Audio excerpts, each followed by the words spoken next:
Hi, everyone. I'm Adriana Monique Alvarez, the CEO of Alma Publishing, and I'm super excited to be interviewing one of our solo authors, Monica, the author of With You Forever, which is an Amazon bestselling book. Hi, Monica. There it is. Just got your copy. How are you? I am so good. Definitely a little bit emotionally um, exhausted from everything, but also just really excited and humbled and proud and all huge emotions. All of the above, right? Yeah. Yeah. Well, I'm just checking on the platforms and make sure this is showing. It looks like it's everywhere I wanted it to be. I want you to take a minute and introduce yourself. We're both in Colorado right now, so I'd love for you to just tell us a little bit about your background and who you are. Okay. Well, yes, I'm in Colorado also. I'm in Crested Butte, Colorado, little mountain town, ski town, not too far away from Monique. I've been here since 1997. I have left twice for a little, like once for 2 years, and another time, most recently, for 3 years, where I was traveling around the world. But for the most part, this is where I have lived. This is where I raised my son, Shane, as well as two other of my sons. And I've been primarily working in the world of yoga. I've owned yoga studios, one called Yoga for the Peaceful. I hosted a big winter yoga festival that was slopeside right here in Crested Butte called Yoga Rocks the Butte. I have been a yoga teacher trainer. Um, I've been a business coach for yoginis and women in the spiritual industry. I've been a mentor. I've done a lot of different things, but mostly I have always prided myself on more than anything being a mom to Mm. 3 sons, and I was a single mom, and it was quite the journey. And a little over 4 years ago, my oldest of the three died from suicide, and it obviously turned my life upside down and led me on a whole new um, aspect of life and living, and um and my own dharma path, my purpose in life has shifted. I've always been about spreading the message of self-love and healing through spiritual practices, um, but it's definitely taken a more passionate turn now, as I am really passionate about mental health and suicidal depression and people just learning how to love themselves despite whatever's happened in life. And yeah, so I was inspired to write this book. And really, I've always had a different book in mind that I knew I would one day write. And hopefully, Monique will publish that one also, but not yet. Now, this is good now, but it came across to me loud and clear that I was meant to write this book, which is the full title is called With You Forever: Surviving My Son's Suicide, an Oracle of Love, Hope, and Channeled Messages. So Mm. I hope that's just a little, uh, Yes. yeah. And Monica, when did you know that you were being asked to write this book? When did that become clear? You know, I think it was probably somewhere in the first year after he left the world of form, and but it didn't come across loud and clear. It was really him that let Mhm. me know, because he was writing me, through my hand. It's called automatic writing. It's one of the clairs that I didn't even know about. It was just happening, and later I learned that it was actually one of the clairs. And one of my healers actually told me, Monica, your book has already been written. Mm. And I'll never forget that, because it was true. He is like the main part of the book are his messages. And it was um it was something that I felt he wanted me to get those messages out in the world. Hmm. That's beautiful. Now, I would love for you to share a little bit more of your process because, for most people writing a book, it's a dream and it's sort of this romantic fantasy. Like they're off in an Airbnb and there's a fireplace and somebody's preparing all their meals and they write for 2 weeks in the mountains or by the beach. And, it's this very magical, mystical thing. And then people who've actually written books, they're like, yes, not how it works. So, was this something that you did every morning or every evening? What did it look like for you? Okay, well, that is a very good question because this may be very different than most people perhaps you've even interviewed. I was one of those people that imagined. I actually even lived in a house one time where I was like, this is where I'm going to come back to write my book. I was in the countryside. I had like horses like trotting by. I was like, this is it, or an ocean view place. Anyways, that was my thought too. That's not the way it happened. And the unusual thing about how it happened for me was that it was one day when I was living in Costa Rica and a little over a year and a half ago, perhaps, where a friend had come over with a book about the quarter of this size. And it was just kind of like my oracle section, and that was it. And I was like, oh, I could do that.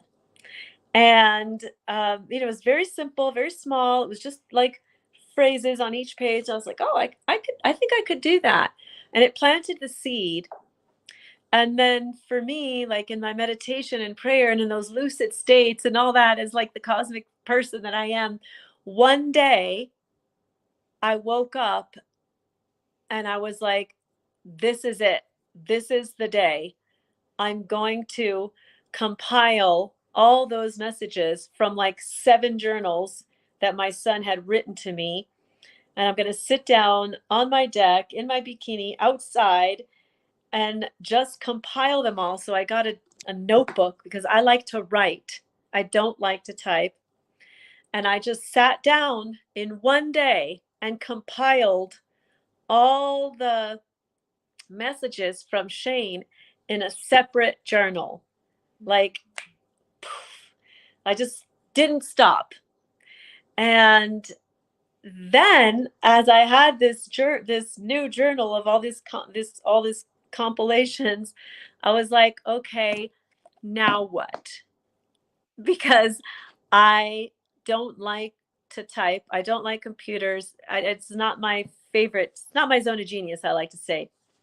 So what I did was I have a dear student, friend, mentee, someone who's worked for me and managed my studios and done work for my Soul on Fire, my programs. And anyways, she's a solid woman, very important woman in my life. And she is a writer and an editor. And she did these kind of things, not like a professional editor, you know that, but she's great. And so I asked her, and she knew Shane. She's known me. She's a soul sister. She's a very like multi-headed relationship person in my life. And I asked her, like, would you be willing to let me read you the passages and have you type them out Mm. in a program for writing books? And she said yes. And so it was a really special experience because some of these messages for Shane, for me to read them over, it was like doing my healing work again, reading these out. And I could read one out. Like what I like to do in my lives is like open it as an oracle that it's meant to be read and just see which one comes up for me to read. So I can do that for you today if you want. But the reason why I'm telling you this is because I want people to know that there are many different ways to write a book. You know, maybe you can go find a place overlooking the ocean. You know, maybe it can be like that. But for me, and some people think of themselves type, you know, and just that alone, if it were that for me, this wouldn't have happened. Mhm. Do you know what I mean? So I just want you to know, like, there are other ways that you can do this. And so that really is how it happened. And then, of course, I ended up writing more of the book. There are 3 sections of the book. So I did end up including more writings in the book that's now like 200 and I don't know, and something 78 pages. So, and you know, and I was working. I have an online business. I have a coaching business with women that's a year-round program. And so I did have other work um, along the way, but most of it was kind of integrated into my daily life, although I did do like chunks Mhm. at a time. Yep. I get that. No, I always love to hear people's process because, like you said, it's different for everyone. And also, some of our authors, they'll write a book, from their experience or their education or their knowledge. Then others are channeled books. And so there's just so many different types and ways and methods. So yeah, it really is understanding that everyone's going to write their book in their own unique way. Mm. Yeah, I will say when I got the opportunity to have you publish my book, which is another very special story, uh, that at that point for me, it was very pivotal Mm. because before I was just gonna grassroots kind of self-publish it, and I was like, all right, I'm just gonna wing it, you know. But and I wasn't really sure how that was going to work. But once I got you as a publisher, I was like, this is going to happen, you Mm. know. And so, even though I had like most of the book put together, at that point, I think it was really that final piece that maybe some people that never finish writing their book get to get it to this format. Yes. That was a pivotal point for me. Mm, mm. And I thank for that. Yeah, absolutely. Life brought us together. And I think what you said is really, really key. What most people don't realize is there's so many things that come up when we write a book. And there are many books that get to a certain stage and they don't come to completion. They're not out in the world, they're not in your hands, they're not on your bookshelf. And it's because, as the author, you have to grow tremendously. You have to ask for help. You have to receive help. You have to face, like you said, your healing journey multiple times. There's a lot in there. Mm.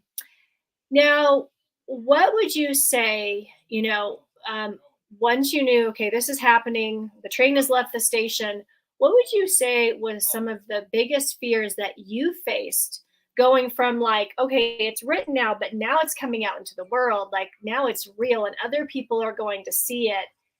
Was there specific things that came up for you around that? Yeah, for sure. I think that maybe a lot of us authors might be similar in this particular area because it's mainly fear of what other people are going to think. It's there, it's in black and white. You can't erase it. It's going to be on the bookshelves. People are going to have it in their homes. And it's like, if I said something that rubs people the wrong way or, makes them think I'm weird or they don't agree with or whatever, it's like, it's definitely like writing a book is definitely something that's like, this is me. And if you like me, great. And if you don't, I'm prepared to say namaste. Because, it's out there. There's nothing you could do. It's done. Yeah, it's true. And one of the most frequently said comments that we get when people get to this stage. Imagine writing this whole thing, right? Whew, And then right before, this is what most people tell me: I don't want to publish it. I can't publish it because it is, like you said, it's black and white, it's permanent, it's in the world. And what if I change my mind? What if I want to change this later? Right. So it's like a real stamp in time, like this is it. And I think people get afraid that they can't grow or they can't change their mind because it's like, well, you said it back in, 2023, you published this. And so they almost begin to feel locked in by their own work. Yeah. Or like you said, really what I think is underneath it all is fear, right? Fear I'm going to be judged. Fear I'm going to be criticized. Fear I'm going to be rejected. Imagine going through this process. It's a incredibly deep process, and then to finish it and feel rejected, to feel Mhm. criticized. Yeah. So what helped you as you faced that, so that, because obviously you kept moving, you got the book in your hand, what are the tools, methods, rituals that you have that help you when all of that fear comes up? Mm. There's a lot of things. For one, I'm really grateful for my own spiritual path and practice because I felt like I was guided from within as well as guided from Shane all along the way. So that was a major part for me. I'm one of these people that has faith beyond all understanding. I don't have to know all the answers, I just have to know, and I take action from that invisible reality and that deep inner knowing that doesn't need to know all the details. So that for me was probably the most important thing that got me through. uh, and then, my practices, all my practices, yoga, meditation, pranayama, all of it, all those things. And certainly key people in my life, uh, very, good supporters in my life.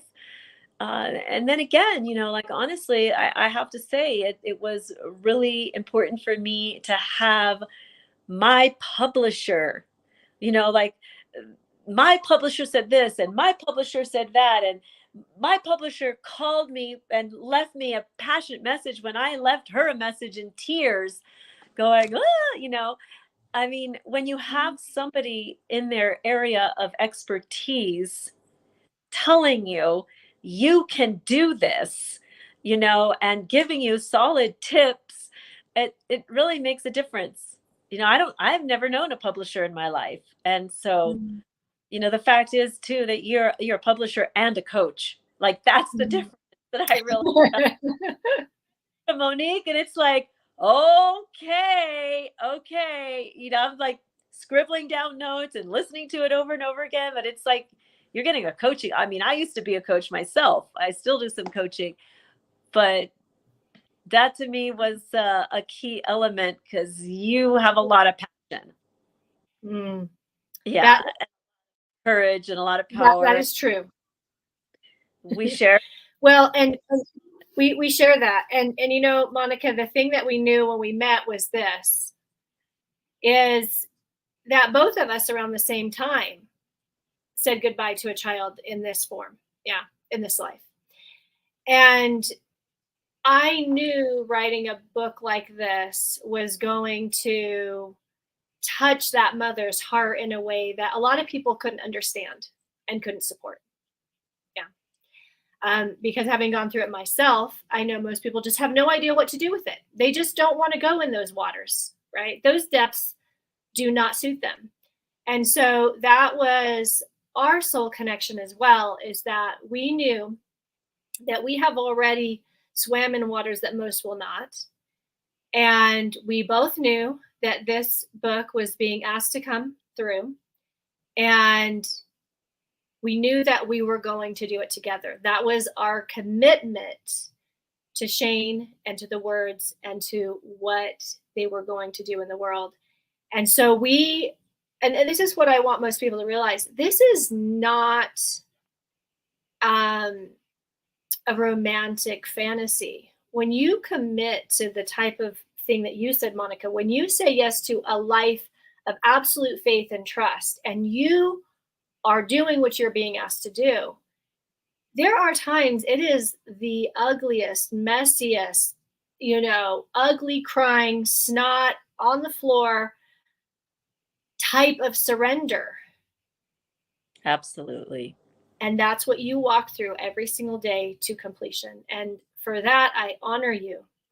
And I would love for you to open that book and share a message that wants to come through for those who watch now and on the replay. Mm. Thank you, Monique. All right.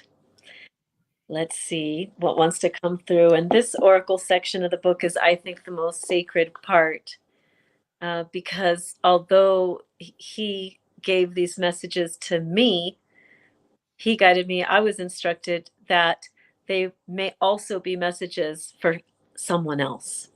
Yes. And so with that, I'll just open it up and see what happens.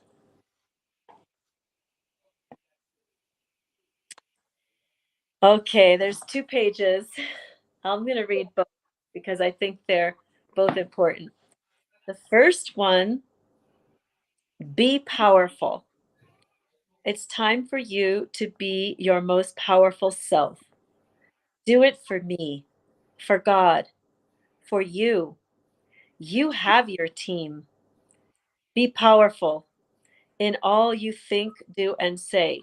It's pouring out of you. Let it out. Be powerful. And so just the kind of messages I would get from him, when I was going through this extraordinary devastation, and then it would just come out of my hand and I would read it over after I wrote it, and I was just like, okay. And then the next one I think is very important, and all it says is ask for help. And it was his message for me when I was going through some really hard times, is ask for help, mama. For help. And for everybody else, I think this is such an important message because, we know that 80% of suicides are male, and they don't ask for help. They don't think they're allowed to ask for help. They think they have to be tough and have it all together and like stand up to these cultural norms. And so I think it's such a powerful message. Shane's messages are now my messages to share. I want people, boys, young adults, whoever, CEOs, anyone to know it's okay to ask for help. And it's a power move because I have hundreds of teachers I've trained, I've coached, I've started all these businesses, I've traveled all over the world teaching retreats, festivals, all these things. And when people see me, my people see me asking for help, they're like, if she can do it, I can do it. That's it. We need models, and we need to see what it looks like. So this is actually a great time for me to ask everyone to help and support you in sharing this message. I want everyone to go to Amazon. I put the link in the description. Get a few copies of this book. Spread them through your community. One of my favorite things to do is to purchase books like this, and we have all these little mini libraries in different corners. Put one in every coffee shop.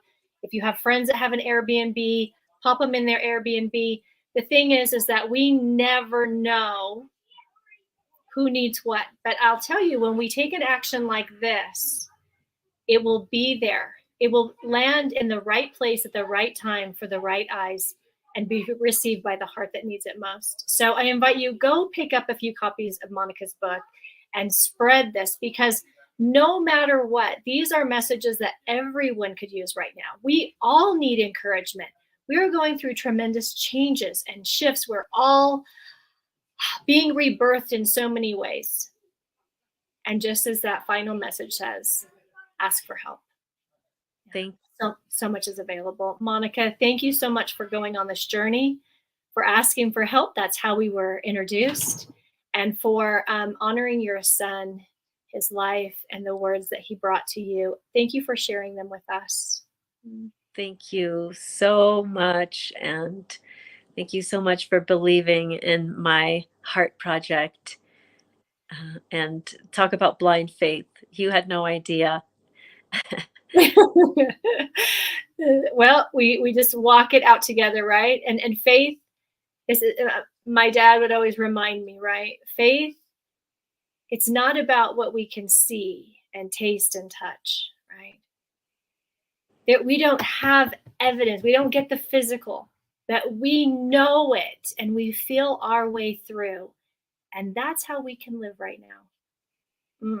Thank you, everyone, for joining us. Pick up a few copies of Monica's book. Monica, I know that you'll be talking about this more. I know you have other beautiful things coming up. I can't wait to see what's next. Sending you love. Thank you. Until next time, everyone. Okay. Bye. Bye. Thank you.